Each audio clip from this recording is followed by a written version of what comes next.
প্রতিবারের ন্যায় এবারও বাংলাদেশে ঈদুল আজহার প্রধান জামাত হবে জাতীয় ঈদগাহ ময়দানে। এদিন সকাল 7:30টায় হবে জামাত। এতে প্রধান উপদেষ্টা ডক্টর মোহাম্মদ ইউনূস, উপদেষ্টা পরিষদের সদস্য, সুপ্রিম কোর্টের বিচারপতি, রাজনীতিবিদ সহ সব শ্রেণীর পেশার মানুষ অংশ নেবেন।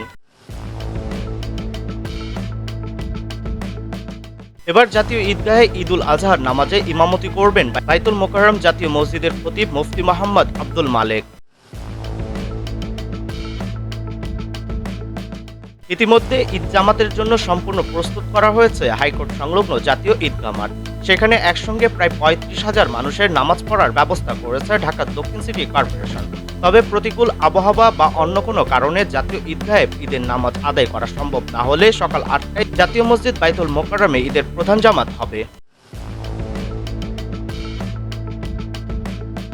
ইসলামিক ফাউন্ডেশন জানিয়েছে, বাইতুল মোকাররম জাতীয় মসজিদে এবারও ৫টি জামায়াত হবে। সকাল ৭টা, সকাল ৮টা, সকাল ৯টা, সকাল ১০টায় এবং ১০টা ৪৫ মিনিটে এসব জামাত হবে।